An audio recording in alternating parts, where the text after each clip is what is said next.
Why choose a Sleep Number smart bed? Can I make my site softer? Can I make my site firmer? Can we sleep cooler? Sleep Number does that. Cools up to 8 times faster and lets you choose your ideal comfort on either side. Your Sleep Number setting.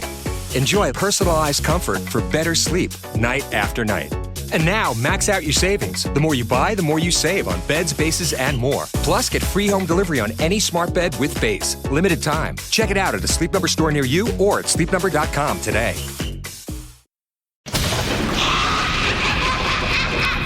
Welcome into Off the Bench, presented by All-Star Toyota. Ooh, you're scary. We're bringing you the spookiest sports talk in town. With Jacob Hester and Terrifying and terrible. live from the haunted Raising Cane's studio, here's Jacob Hester and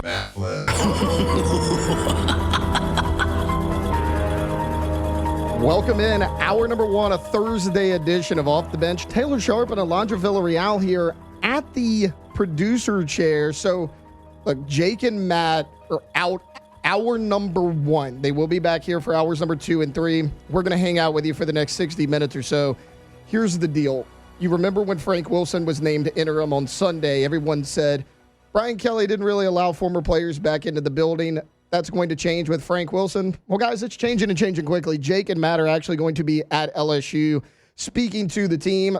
I think that's great. I think as pivotal as it is for LSU football right now, that might actually be more important than coming here and hosting the radio show, so we are good with it. And if you're watching on YouTube and you see our get-ups, no, I didn't kill anyone in the parking lot, and Alondra did not cut her hair.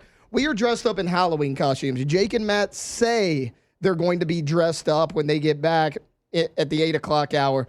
We went ahead and did it. Alondra, what are you? I am Mia Wallace from Pulp Fiction. So I actually did cut off my hair and dyed it black. Oh, wait, I thought you said it was a wig. Not a wig. You really went all out. Well, No, this is like my favorite costume I've ever done. It looks great. I mean, when you walked in today, I was like, okay, the shirt is perfect. The wig is perfect.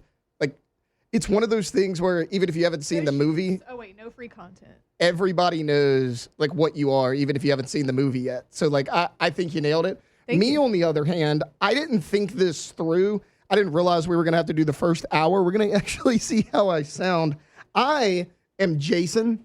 So we got this really pretty looking mask right now, as you can see on YouTube. I didn't want to start the show with this on. I thought it might look a little jarring.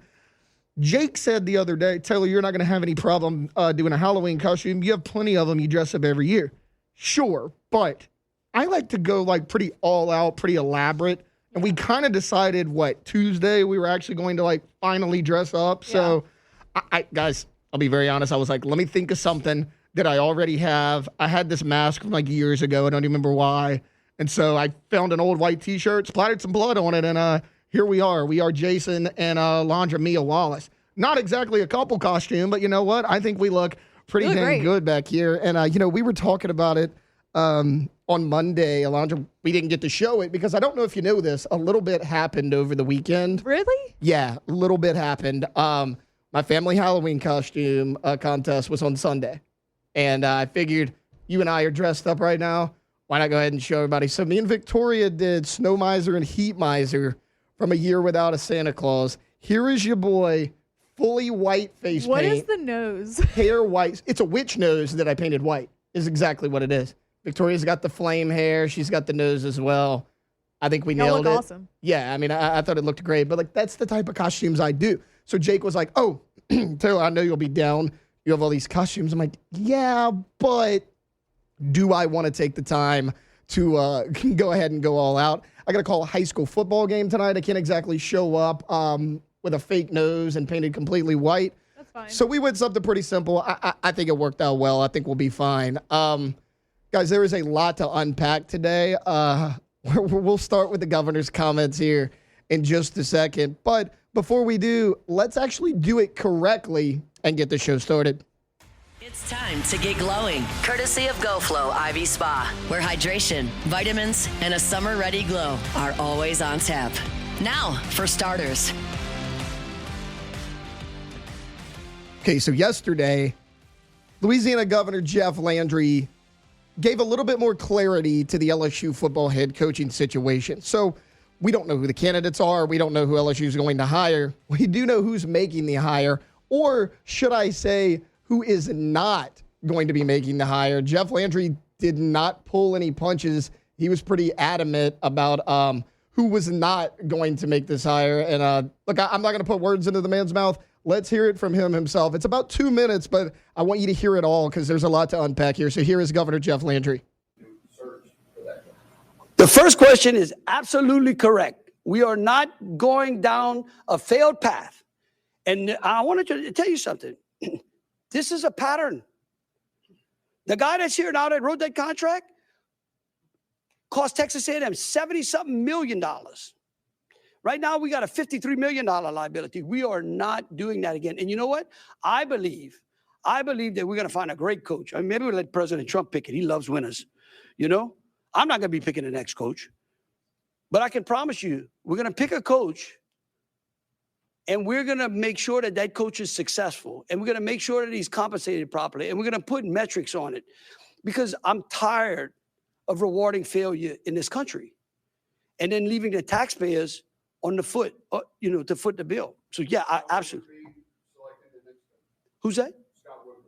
No. I can tell you right now, Scott Woodward is not selecting the next coach. Hell, I'll let Donald Trump select it before I let him do it. I don't know, but the Board of Supervisors is going to come up with a committee, and they're going to go find us a coach. Because, wait. I want to hold on. One real quick thing on that. Because here's what y'all reporters need to do. Y'all need to start looking at who represents all these people, like these agents. You know what's interesting? If I'm not mistaken, Woodard's agent, Kelly's agent, the Texas A&M, they're all the same agent. Like, you realize if I would be, I don't know how many sports writers we got here today? Just you. We should have a bunch, okay? Like, this is ridiculous. Lawyers would be disbarred for the way these agents act and the way they're able to represent. In fact, there's no doubt, they may even represent some of the players now. Like, it's really time for the NCAA to put on some guardrails in college sports. Because, and it's fine. We don't need the guardrails. If big billionaires want to spend all that kind of money, no problem. But if I got to go find $53 million from Kemp, it's not going to be a pleasant conversation. I'm just telling you. I know. And I think that that's important as well. Y'all should start looking into that.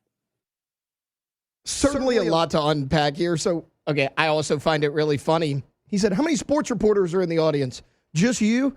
Okay, this was originally a press conference for SNAP benefits in Louisiana, which I find objectively hilarious. I don't know how you got to the topic of Scott Woodward when, having a press conference about SNAP benefits, but whatever, he did. There is a lot to unpack there. Some of it I actually agree with. A lot of it I don't. There's some pretty wild stuff. Let's get into the beginning where he said Scott Woodward gave out a contract that caused LSU to possibly pay $54 million and Texas A&M $73 million. Yes, LSU could potentially have to pay Brian Kelly $54 million in a buyout. That's on Scott Woodward. It was a 10-year deal, all fully guaranteed. That's on him. The $73 million that he's referring to was Jimbo Fisher's buyout at Texas A&M. I know it's a common way of thinking. Like, someone brings something up, everyone else just kind of rolls with it. Ross Bjork gave Jimbo Fisher that $73 million buyout at Texas A&M. If you remember, Jimbo got the extension following that 2020 season. It was the COVID year. A&M went 9-1, just barely missed the playoff. They extended him after that. Scott Woodward was already here because he was at LSU in 2019, obviously. So that part's not correct. Now, did Woodward give Jimbo a 10-year deal? Yes, he did. And maybe that's where I agree with Governor Landry, where he said these 10-year deals are out of control. I agree. I don't like the 10-year deal. Yes, Woodward did not give the big extension that caused all the buyout money, but he did give Jimbo a 10-year, $75 million deal up front in order to take the job. So maybe there's a little pushback there as well. As we go through this, you can look and say, I'll defend Scott Woodward. I'll be against Scott Woodward, really depending on what aisle you sit on. We'll break all that down, but blaming Woodward for the Jimbo Fisher buyout, it's a lot like when everyone used to say, oh, well, Glenn Dorsey won all those awards his senior year, but his junior year was actually better. No, it wasn't. His junior year wasn't better. Go look at the numbers. Not only did he make just a bigger impact altogether his senior year, his raw numbers were better. as a senior. It's just one of those things that someone throws out there and everyone claims that it's fact. The governor's dead wrong about that. That was not Jimbo Fisher. Or that was not Woodward that gave Jimbo the big extension. Also, Alondra, I need you to do something. I need your next guaranteed paycheck. Ooh. Check and see if we take extra taxes out, because Governor Landry believes that us taxpayers are actually footing the bill for that $54 million buyout. I mean, we got to check. I just don't think that's accurate, but I will look it up. I appreciate you giving him the benefit of the doubt and saying not thinking. No, guys, taxpayers are not footing the bill for a $54 million buyout. I know what he's doing. He's a politician. No. He's trying to, kind of exaggerate things a little bit. Taxpayers are not footing the bill for Brian Kelly or any other head coach's buyout. That's not happening. I do agree with Landry, though, that why repeat a failed system? It didn't work with Brian Kelly, giving him the 10-year deal with the big buyout. And blame Woodward or not, it didn't work out for Texas A&M with Jimbo Fisher. So I do agree on that. I also appreciate he did put in there, I will not be making the hire. Do I believe that? I have no idea. But it's not Jeff Landry and it's not Scott Woodward. That's what we know for sure. So then that brings up the point, should Woodward even be allowed to make this hire? Well, it's his job to make this hire, at least for now. I imagine, the word is LSU's trying to close in on a university president very soon. I imagine Scott Woodward will be replaced at this point. I don't know how he can continue his job. I mean, the governor of the state of Louisiana came out and said, yeah, we have an athletic director, but we don't trust him as far as we can throw him. He's going to have to be out here. So I don't really see how Scott Woodward continues as a lame duck athletic director after these statements. So I imagine that's coming. That's literally just an assumption on my part. Do we worry about Scott Woodward making this hire? Full disclosure, I'd rather Woodward make the hire than Governor Landry. However, yes, I had some concerns. I feel like a lot of times in football, Scott Woodward targeted the biggest name. I'm going to make the biggest splash. Maybe didn't look for the best fit. Like everyone wants to bring up Lane Kiffin. If you want to hire Lane Kiffin, hire him because he's the best fit. Don't hire him because his name's Lane Kiffin. I think Scott Woodward's been a little guilty of that at times. Now, Woodward's taking heat for his football hires, and I get it. You're in the South. You were at A&M. You were at LSU. You're going to get blamed for the success and failure of the football program. But look at what Jay has done. I mean, the women's basketball team just won a national championship a few years ago because Scott Woodward hired Kim Mulkey. Now, how hard was it to hire her? I don't know. I feel like a lot of people could have hired Kim Mulkey, but that is a notch on Scott Woodward's belt. He gets credit for that. Then you look at Jay Johnson. That's the crown jewel. There ain't a person in Louisiana has a bad thing to say about Jay Johnson on or off the field. 2 natties in 4 seasons, and he just continues to reload. Those are 2 positives. You want to bring up a negative, LSU basketball, Matt McMahon. But I will give Scott Woodward a little bit of a pass on this for a number of reasons. And I've been critical of Scott Woodward in the past. At the time, most people liked the hire because Matt McMahon had a really good resume at Murray State. Hand up, I did. When I saw what he did at Murray State, he recruited John Moran. I was like, okay, this is a guy that could work out. Number 2, who was going to take that job? Find me a big-name coach that coached at a high level at a big-time program that was going to take that LSU job with all the uncertainty around the LSU basketball program. Can't think of one. Number 3, LSU's never really invested in basketball. Like most of the SEC schools, it's football, then basketball. Here at LSU, it's football and baseball. That's why you dominate in baseball, and your basketball program has struggled to catch up to those. But even if Matt McMahon turns it around, what's Scott Woodward always going to be known for? Scott Woodward's always going to be known for the guy that fired Will Wade, not the guy that hired Matt McMahon. It just is what it is. Will Wade was a beloved figure, had a lot of support here. So even if Matt McMahon turns this thing around, the Tigers are an NCAA tournament team this year, he's always going to be looked at more of, you got rid of Will Wade, not hiring Matt McMahon. Do I care if Scott Woodward makes this hire? Nope. Do I care if Governor Landry makes this hire? No. As a matter of fact, I'm glad he's not. I don't care who makes this hire as long as the right person gets the job. What I do care about is your governor getting on TV and embarrassing LSU. Because what has been the talk nationally? It hasn't been, oh, the LSU coaching hire just got interesting, or, oh, is Scott Woodward's job on the line? It's everybody retweeting stuff and saying, is this real? Is this actually happening in the state of Louisiana? Because now, look, I'm sure his intentions were good, because what he brought up, it was all, I want to help people in Louisiana, I want to help LSU. I'm sure his intentions were good. But what big name head coach is going to want to take this job now? What recruit's going to want to come here not knowing who's getting hired or who's even making the hire? I just think more harm was done during this speech than good. And again, I'm sure his intentions were good. I just think it's a bad look, and I can't get behind it. So who's LSU going to hire? We don't know. But what we do know, Scott Woodward will not be the one making that hire. All right, we'll step away here real quick. When we get back, we know it's not Scott Woodward. Who are some candidates that could be LSU's next head coach? We'll dive into that. Me and Alondra kind of have the same opinion on Lane Kiffin. We'll go a little bit back and forth on that as well. That's all coming up on the other side here on Off the Bench. Off the bench. All right, go to PelicanRoof.com, website for Pelican Roofing. Go to the top right corner, click on Community, and nominate a veteran today for that free roof giveaway that they're doing. Incredible giveaway that they're doing. They did it during Mother's Day as well. They're consistently doing things like this in the community, in Lafayette, in Baton Rouge, boots on the ground in both. We always remind you about that, right? Because they are there, they are local in those communities.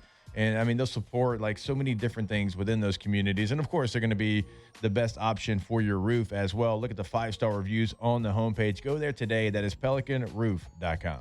Yeah, like Jake said, they're boots on the ground, offices in Lafayette, offices in Baton Rouge. So when you have a project, they don't have to be driving back and forth. If you're building a new roof or you're having a roof repair, whatever it is, like they will dedicate a project manager specifically to your job that's going to be fully focused on your roof and your roof only. So give them a call. If you have a project going, go to their website, check them out, PelicanRoof.com.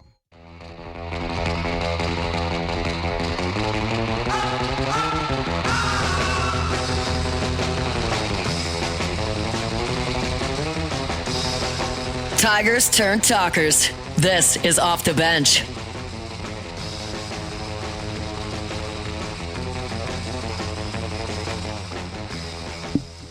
Welcome back in.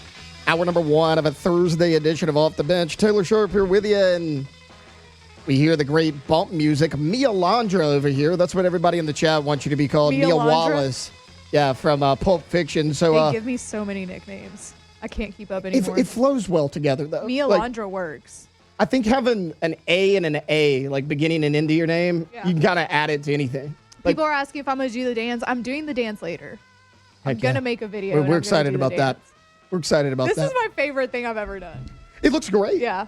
And like it's one of those things that it's like, and this is my favorite movie, so I love it. But at the same time, like it works. Yeah. I totally should have done bald cap Bruce Willis. I didn't have time. I just didn't have time. We had to cut the grass yesterday. Alondra, it was a big day. Okay. Huge. Teased it a little bit there going into break. Want to look at some candidates right now for the LSU head coaching job, because if Scott Woodward's not making the hire, first off, if you missed the first segment, and you missed a lot yesterday, Governor Jeff Landry came out and said that Scott Woodward, current athletic director at LSU, will not be making the hire, will not be involved in the searching process for LSU's next head coach. Alondra, Florida, after Urban Meyer won those 2 national championships, they've struggled to keep coaches long-term. Let me ask you this. I may have missed it. Did Governor Ron DeSantis come out and publicly criticize Scott Strickland? I have not seen anything of that nature, so I don't think so, but I can't say it for a fact. But Okay, I didn't see anything about it. I don't think. What about Pennsylvania? Did their governor come out and criticize them for the James Franklin buyout? Don't think so. Okay. So it's just us. Okay, cool. Great. Awesome. We were talking about Lane Kiffin a little bit last segment, and I like Lane. I think that Lane has grown up a lot more these past 4 years. Like if this was 4 years ago, no. I'm glad LSU didn't hire him. I don't think he was ready for the LSU job 4 years ago. This year, maybe a little bit of a different story, but I just feel like there's so many people out there that are Lane Kiffin or bust. I want Lane Kiffin. I've locked in on this guy. If we don't get him, I'm going to be pissed. I don't think that's the right way to look at anything. Is Lane Kiffin a good coach? Yeah, he's a good coach. Are there other good coaches out there? Yeah, there's a lot of good candidates. We'll talk about some here in just a second. But there are so many people out there, when you fall in love with a candidate, when you fall in love with a quarterback, a player, anything, it is very easy to only see the positive and kind of block out the negative. Alondra mentioned this the other day. Like, she didn't really want Lane Kiffin as the head coach. Now, my stances have been a little bit more neutral, but also, is Lane Kiffin worth the money it's going to take to get him here? I don't know. I'll ask you first, Alondra. Biggest concern with Lane Kiffin, what is it? Well, first, I just want to say, I don't think that you can ever really truly know if a coach is going to work out or not until they're actually in the building. So it's kind of hard to speculate. But my biggest thing with Lane Kiffin is the same thing that everybody says about Brian Kelly, about James Franklin, about, the typical ones where you're like, they haven't won anything. And I get that he's been there for 6 years now? 6, 7 years? So he's been there since 19, right? Or yeah, I think yeah. So whatever. And then he has them going right now, and he's built a good culture. I don't see Lane wanting to leave what he's built at Ole Miss unless you're going to pay him a contract like you paid Brian Kelly or Jimbo Fisher, or maybe even a little less than what you paid them. But I just don't know if it's worth the money. And I said, this is like in my wildest dreams, and I wouldn't even say particularly a dream, but I think he's a good coach, is Steve Sarkisian, and people lost their minds about that, but are over here suggesting Lane Kiffin when I feel like Sark turned that Texas program around 2 years. Sark made the playoff last year. Won the conference he made back-to-back playoffs. Yeah. Won the conference championship. Now it was the Big 12, but he still did, and I just think that there's a better argument for other coaches than there is for Lane Kiffin. Again, I think Lane's matured a lot as a coach, but on Saturday, I understand it was a win. So some of the decisions really confused me. He goes for it on 4th down in his own territory, up early in the game. Oklahoma gets a big 4th down stop. They go down the field, score. That's giving up points to your opponent. Trinidad Chambliss has been excellent, and credit to Lane Kiffin for putting him in a position to succeed. Nobody saw that coming from Chambliss. But at the same time, you pulled him out 2 different times and put in Austin Simmons, who he's already beaten out inside the 10-yard line. You don't score a touchdown either time. I mean, that's potentially a double-digit swing in that game. Yes, they won the game. And look, I like Lane Kiffin. If LSU hired Lane Kiffin, would I be mad? Absolutely not. I think Lane Kiffin's a good coach. But there are so many people out there, and I understand every coach you're going to hire, any one of them has some sort of flaw. But there are a lot of people out there that are like, Lane Kiffin's a perfect hire. He's a slam dunk. There's no such thing as a sure thing in coaching hires or anywhere else in life. I like Lane Kiffin. There's some other options out there. But we just listened to the Jeff Landry soundbite last segment, and he was talking about, I don't want Scott Woodward making this hire because I don't want to give a huge 10-year deal with guaranteed money. Well, I got news for you. That's probably what it's going to take to get Lane Kiffin here. So I'm not sure Lane Kiffin is going to be the LSU coach. For better or worse, maybe it's a good decision, maybe it's not. It doesn't look like it's going to be him. There's a lot of good candidates out there. Like, if you asked me, what do you look for in a candidate? I want a younger guy who can relate to the players, a fiery coach, somebody who's hard-nosed, somebody who has a physical football team, somebody I know is going to come in here and work his ass off, and someone who's had success at the power level. That's what I want. There's a lot of names that fit that bill. Like, first name up, and he was the guy I think I brought up on Monday about who I wanted as my head coach, Brent Key from Georgia Tech. He's been there 4 years. No, his first year he was 4-4. But that program was a mess when he took over. Since then, 7-6, 7-6. This year he's 8-0, and barring some sort of insane collapse, he's probably going to go to the college football playoff. And his team is ready to play every single week. It's been one of my biggest criticisms of Brian Kelly, especially in the opening games.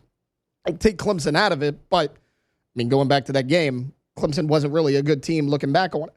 But it just seemed like every year until this past season, opening game, LSU was the less physical team and the less prepared team. I can handle losing a game because most of those teams you lost to in the opener were pretty good teams. I can handle losing a football game. What I can't handle is doing the same thing over and over and over again in big games, looking like the less prepared team, looking like the less physical team. 2 things I can tell you about Brent Key. His teams are prepared, and they're physical as hell. The issue is he's probably going to go to the college football playoff, and he's at his alma mater. When do you want to hire a coach? In a perfect world, just for me, I want to coach by early signing period. That's December 3rd. You don't necessarily have to do that, but in a perfect world, that is what I would want.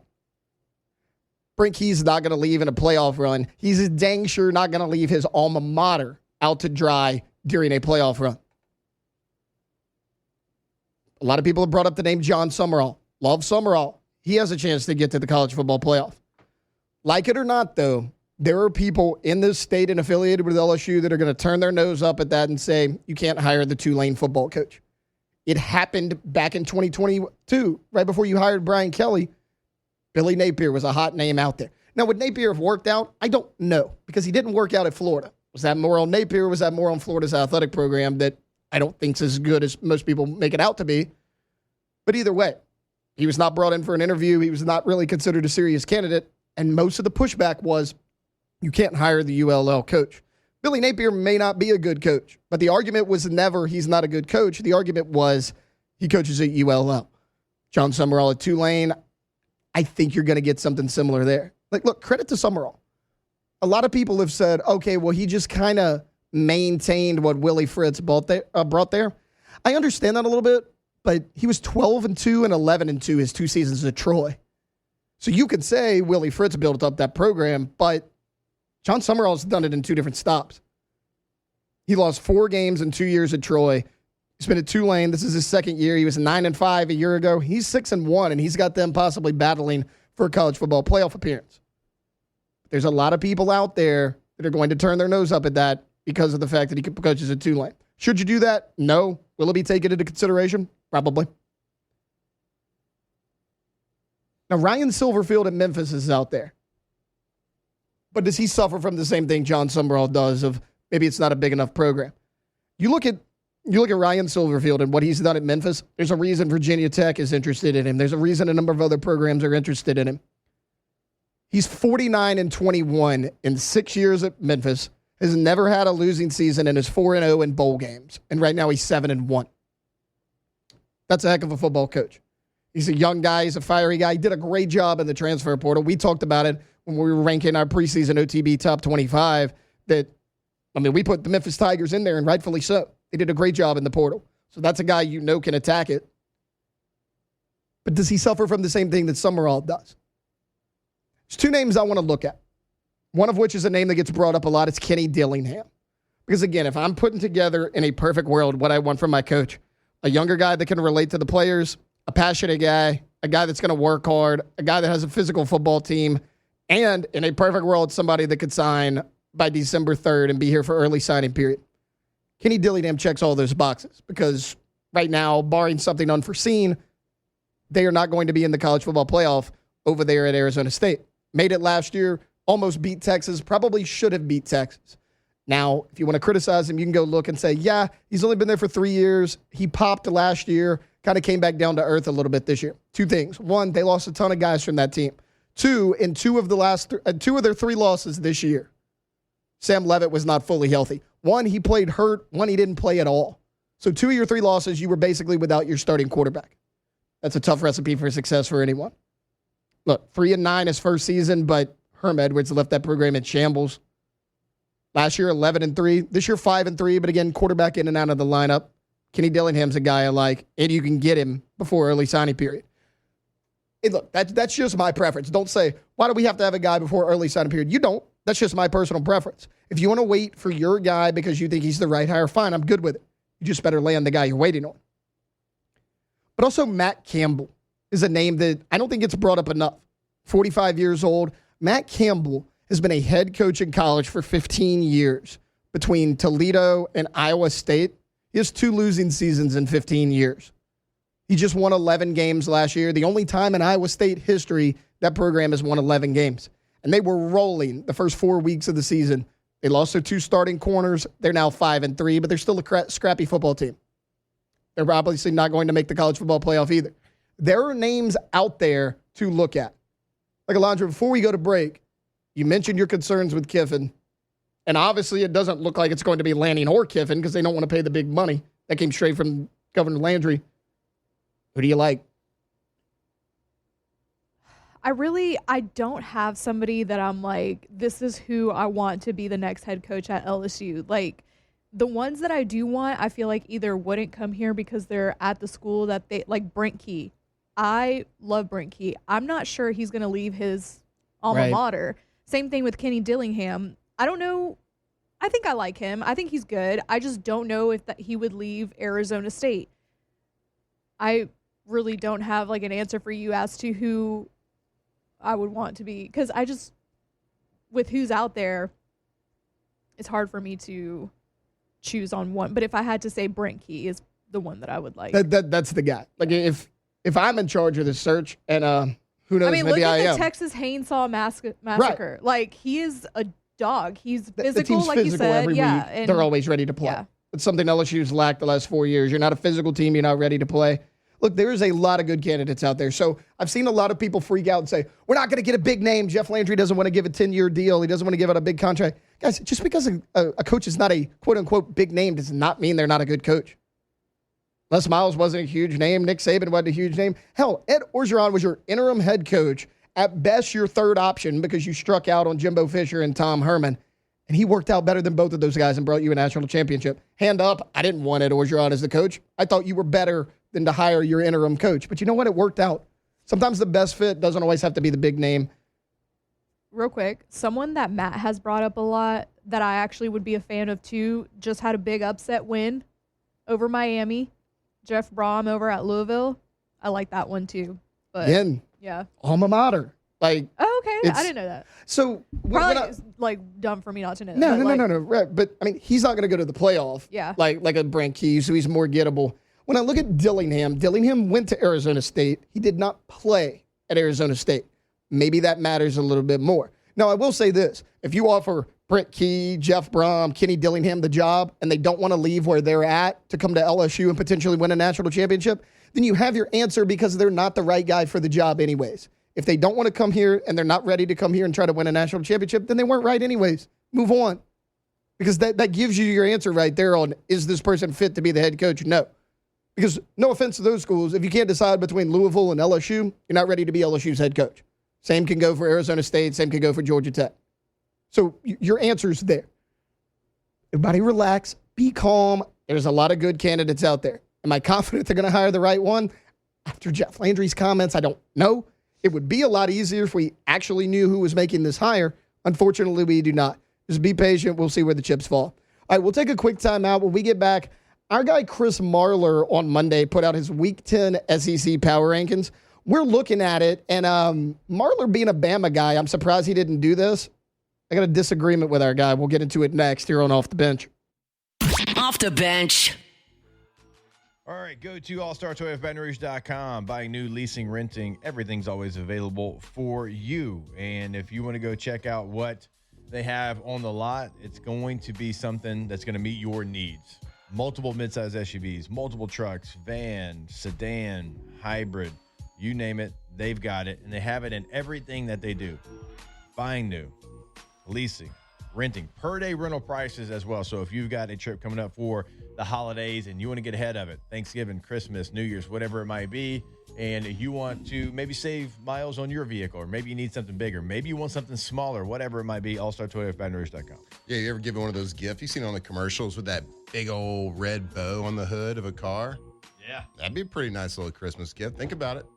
Maybe go check it out. Maybe go talk to them about it over there at All-Star Toyota of Baton Rouge on Airline near Goodwood. Go check them out. Go to their website. See everything that they got on the lot right there. All-Star Toyota of BatonRouge.com. Get down, scenario. Get down, and then possibly something. Get down, get down, get down, get down, get down, get down, get down, get down, get down, get down, get down, get down.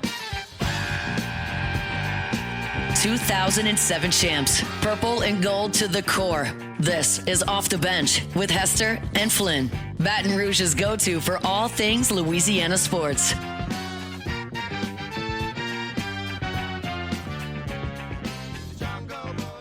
Welcome back in. Hour number one here on a Thursday edition of Off the Bench.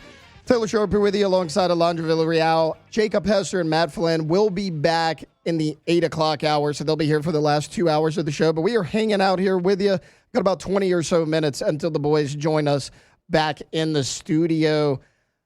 Our own Chris Marler at LouisianaSports.net put out his Week 10 SEC Power Rankings. A lot to like there. Like, he puts LSU at 10. Love you, Chris. That might be a little bit too generous. Obviously, Kentucky's at the bottom because, well, Kentucky sucks.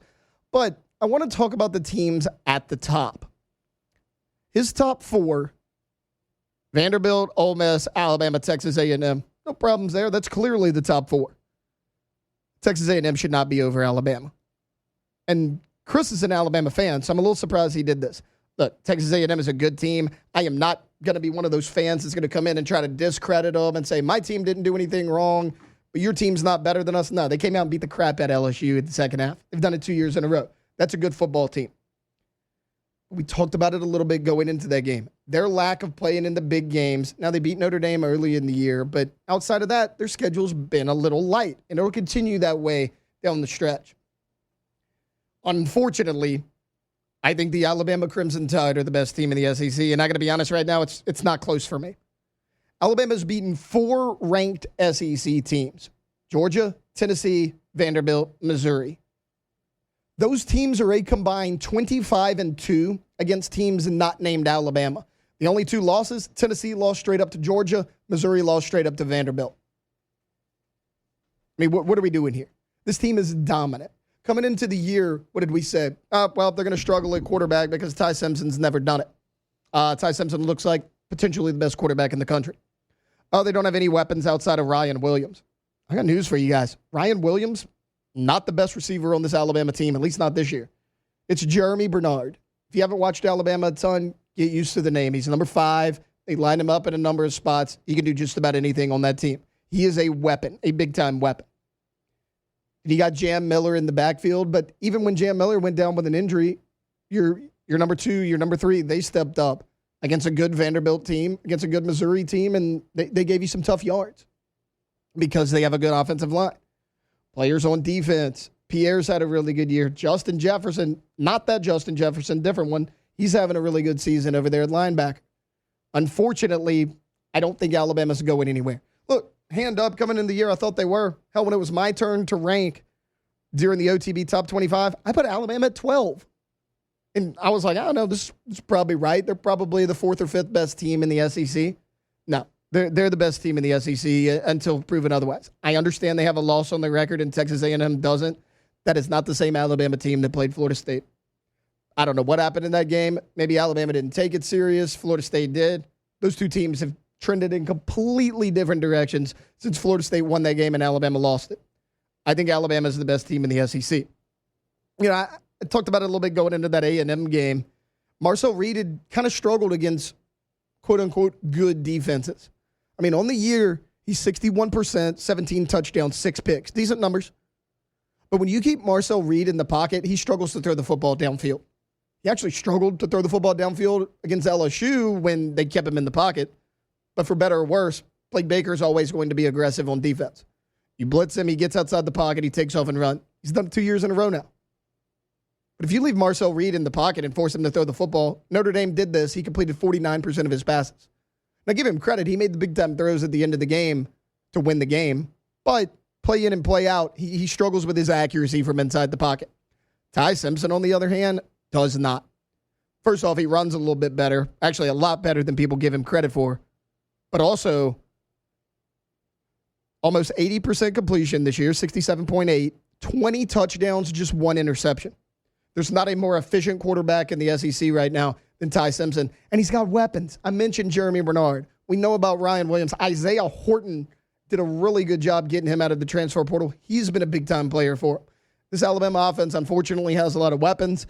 They have a really good quarterback, and they're going to be a tough out. Now, look, we're going to break down Bama a little bit more, obviously, next week, as next week is LSU-Alabama week. But when I look at this team, I see a complete football team right now. That can obviously change. There's ebbs and flows in every football season. I mean, how many people were laughing at Alabama week 1 after losing to Florida State? I get it. But that's not the same Alabama team that lost to Florida State. Alondra, best team in the SEC. Who you got? So I can go either way on it. this just like really pains me to say this because we all know I'm not I'm like number one Aggie hater. Well, I thought you grew up a Texas A&M fan. For sure. I can see what you mean with Alabama, and I do think that Ty Simpson is probably, there's a Theismann campaign out there going on right now, and he's certainly at the top of the Heisman running right now, but I'm going to have to say Texas A&M just off of the strength of record, strength of schedule. I know they have a really easy one coming up, but I feel like the teams that they needed to dominate, aside from maybe Arkansas, they dominated them. And I just don't feel the same for Bama except for the Tennessee game maybe. And I can't think of another one where I was like, okay, like they are completely over here taking over this field, doing this. But I'm with you. I can go either way on the two, but I just think it's Texas A&M up to this point. Look, I can go either way. Yeah. That Alabama-Georgia game, that was a little telling for me. They handled Georgia. That game was not as close as the score showed, but look, we're going to see this Alabama team. Wait, which one? Alabama, Georgia? Alabama, Georgia. Yeah. We're going to see this Alabama team up close. Okay, let me ask you this before we get a break. Oh, God. Does LSU get the interim bump next week? Early prediction, do they get the interim bump? I'm going to be positive and say yes. Okay. I'm going to say yes. Because also, our guys are out there. They are. Matt and Jake are out there. I already know they're pumping them up. Depends on if it's a good word day for Flynn or not. It could help or hurt him. We'll find out. Jake will be fine. Our guy Matt, we worry about him at times. The words. Do they get the interim bump? Yeah, they'll play inspired. They'll be physical. Yeah. Do they win the game? After that Pearl Harbor speech that Frank Wilson gave the other day, how can you not be also perfect siren sound? Like, okay, Frank. Yeah, he really did. Teach me that. He bud. really did have a good siren. Like I'm not on the team. I don't care if you teach me X's and O's. Teach me the siren sound. I want it. All right, look, we're going to take a quick time out. When we get back, we'll wrap up hour number one as we await the return of Jacob Hester and Matt Flynn to the studio. A big name in the coaching circles has thrown his name into the ring for the LSU head coaching job. We'll break it down next here on Off the Bench. Off the Bench. All right, go to trashrangers.com, and when you go to the website, you can sign up for residential, commercial service. You also can check out the different size roll-off dumpsters that we tell you about all the time. And if you're not quite sure what your project needs, which size your project needs, give them a call, 225-612-2477. Have that conversation with them. Tell them what you got going on, and they're going to make sure you have the right size every time. And, again, you can do all that on the website as well as far as signing up for their services. Check out the area that they do actually service as well, trashrangers.com. That's right. I'm seeing these red roll-off dumpsters all over the place right now, everywhere. So if you got a project, if you have something happening, you start getting out those Christmas decorations. You start seeing things in the attic that you might not need anymore. If you need to do a little cleaning, lighten the load a little bit in the attic, man, give them a call. They have 3 different sizes of roll-off dumpsters right there to choose from. So Trash Rangers, reliable waste sanitation services in South Louisiana, trashrangers.com.